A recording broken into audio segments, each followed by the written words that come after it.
안녕하십니까, 최정훈의 생명과학.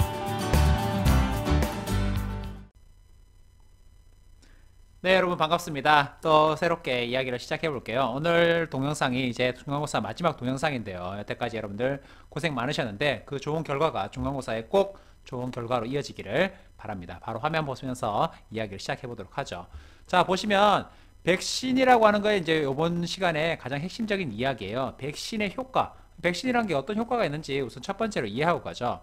어떤 50마리의 건강한 토끼, 그러니까 백신이 어떻게 영향을 미치는지 두 집단을 나눠서 대조 실험을 한번 해본 거예요. 하나의 집단에는 백신을 처리하고 하나의 집단은 백신을 처리하지 않은 거죠.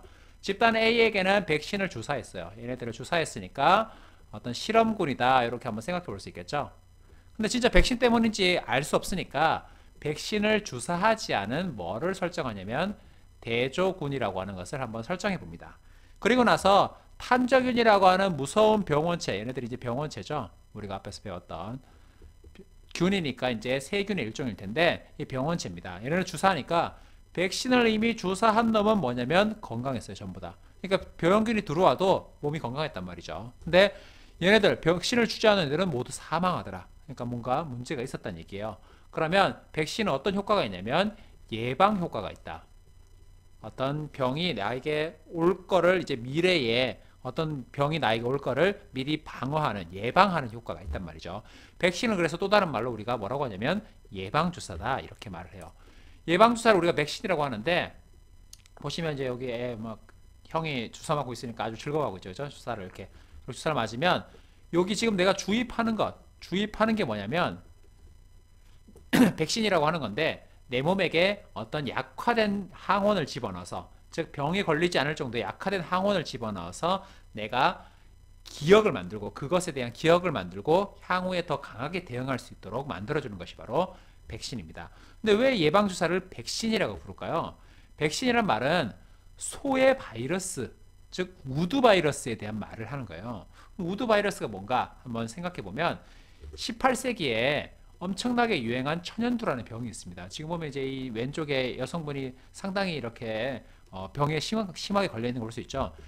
지금 1980년에 이제 우리가 완전히 박멸했다고 얘기하는 이 천연두 바이러스가 18세기에는 엄청나게 창궐 해서 많은 사람들의 건강을 위협했단 말이에요.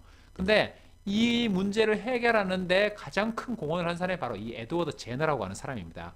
에드워드 제너는 뭘 이렇게 발견했냐면, 이 소를 가깝게 지내는, 소와 가깝게 지내는 사람들에게서 이 천연두가 잘 걸리지 않는다는 사실을 발견했어요.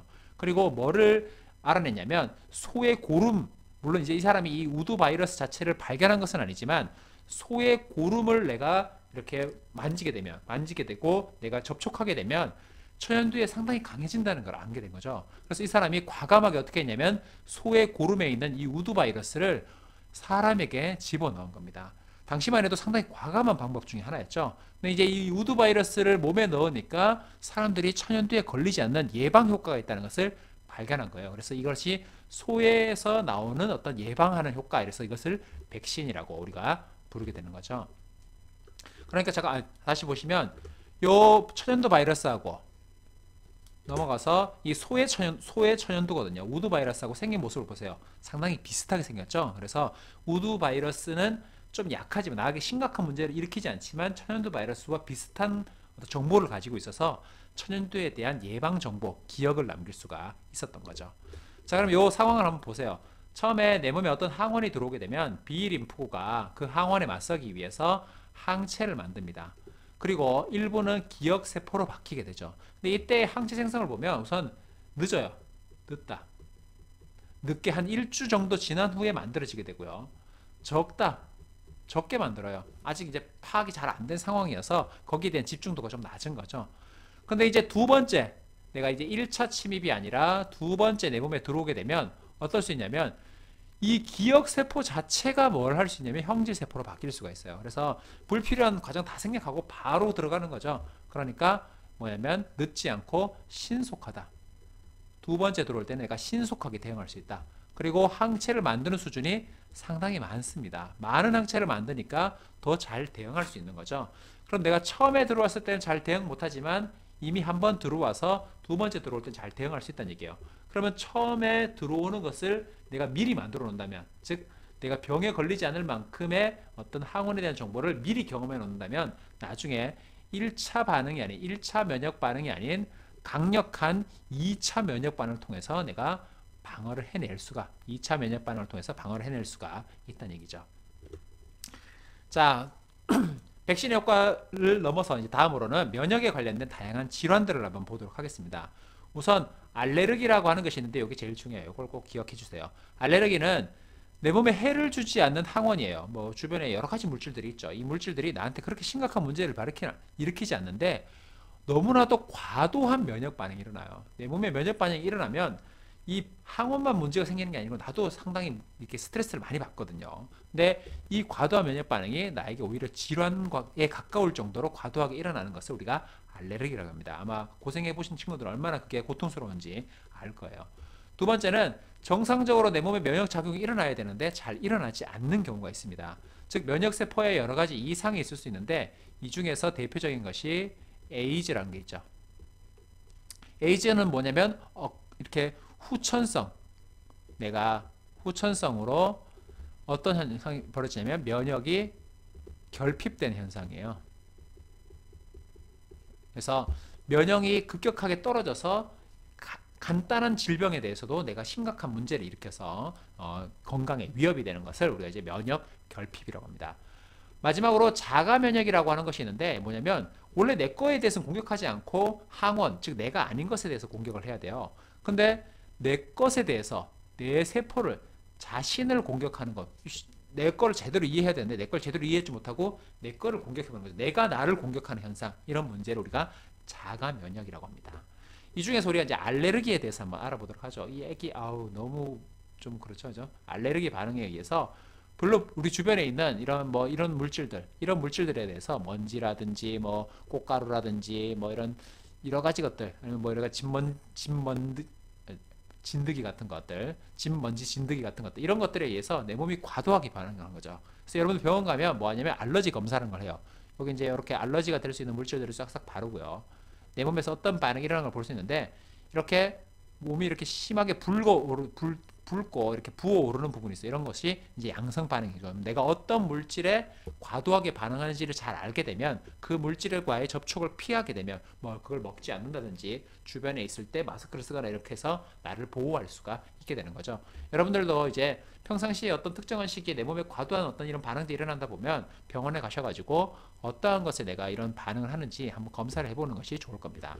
뭐 알레르기가 어떻게 발생하는지를 한번 보도록 하죠. 이게 이제 꽃가루예요. 사실 뭐 꽃가루가 우리한테 이제 큰 심각한 문제를 벌이는 게 아닌데 꽃가루가 내 몸에 들어오게 되면 이게 이제 형질세포죠. 형질세포가 이 꽃가루에 대한 항체를 만듭니다. 근데 이 항체가 어디에 결합할 수 있냐면 이 비만세포라고 하는 곳에 결합할 수 있어요. 덩치가 큰 비만세포입니다. 이 비만세포에 이제 항체가 결합하는데 이때까지만 해도 괜찮습니다. 우선 이때까지 괜찮은데 두 번째, 이 꽃가루가 두 번째 들어올 때 요 항체에 결합하게 되면 이 비만세포가 요것에 대해서 엄청나게 많은 화학 물질을 분비해요. 그리고 이 화학 물질이 뭐를 일으키냐면 여러 가지 알레르기 현상을 일으키는 거죠. 그래서 뭐 과도한 기침이라든지 부어오름이라든지 아까 아이의 몸처럼 여러 가지 막 발적이 일어난다든지 이런 것들이 벌어질 수 있는 겁니다. 한번 다시 한번 보면 어떤 항원, 알레르겐이라고 해요. 알레르기를 일으킬 수 있는 항원은 알레르겐이라고 하는데 이것에 의해서 항체가 만들어지면 항체가 요 비만세포에 딱 결합을 합니다. 근데 다음에 여기 또 들어오게 되면 여기 들어와서 엄청나게 많은 양 이런 물질을 분비해요. 그러면 내 몸의 다양한 기관에 이와 같은 알레르기 반응을 일으킬 수 있단 말이죠. 이 부분을 조금 기억해 주면 좋겠습니다. 자, 우리가 이제 마지막 이야기로 뭐를 하게 되냐면 아까도 말했듯이 우리 면역 시스템은 내 것이 아닌 것이 들어왔을 때 그것을 막아내는 방법이에요. 근데 내 것이 아니더라도 내 건강상의 이유로 내 몸에 들어와야 할 때가 있죠. 예를 들어서 내가 뭐 콩팥이 문제가 있어서 콩팥을 이식받는다든지 아니면 내가 피가 모자라서 수혈을 받는다든지 내 것이 아닌 생체 조직을 내가 받아야 될 때가 있어요.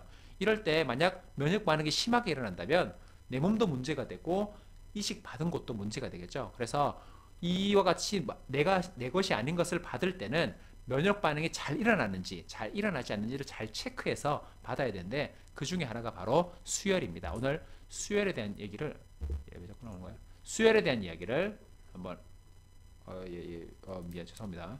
수열에 대한 얘기를 한번 해보도록 하죠. 자, 내 몸에서 수열이 될 때 제일 많이 들어오는 게 바로 적혈구예요.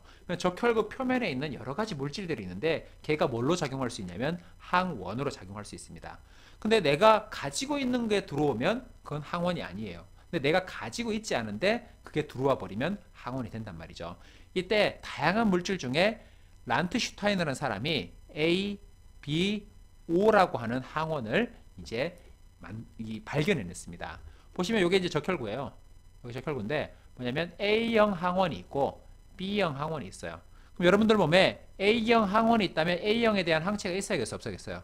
당연히 없어야겠죠. 내 것에 대한 것이니까 면역 반응이 일어나지 말아야 돼요. 그러니까 A에 대한 항체는 없고 뭐에 대한 항체만 있냐면 B에 대한 항체만 있습니다. 이것을 뭐라고 부르냐면 베타라고 불러요. 반면 B형은 B를 가지고 있으니까 그 B에 대한 항체는 가지고 있으면 안 되겠죠. 그럼 뭐를 가지냐면 A에 대한 항체를 가지고 알파라고 부릅니다. 그러면 A형은 A형 항원과 베타 항체를 가지고요.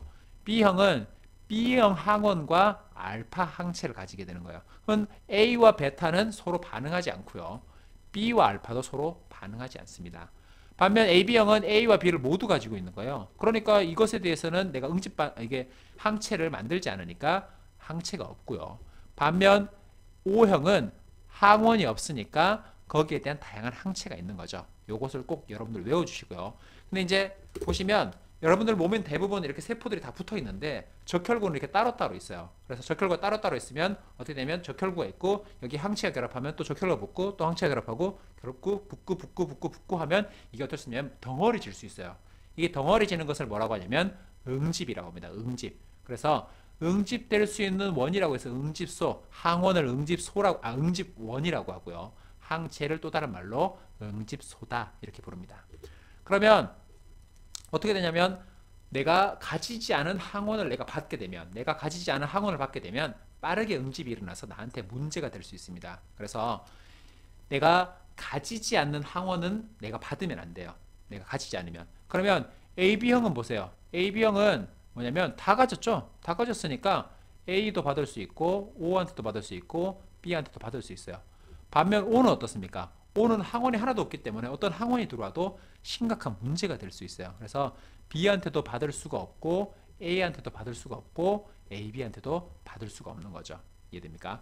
내가 가지지 않은 항원을 가진 사람의 혈액을 절대로 받아서는 안 된다. 알겠습니까? 다량 수혈과 소량 수혈에 대해서는 본 수업 시간에 제가 한번 정리를 해드리도록 할게요. 여기까지 우리가 마지막 중간고사 범위입니다. 여러분들 열심히 공부해서 좋은 결과 있으시길 바랍니다. 수고하셨습니다.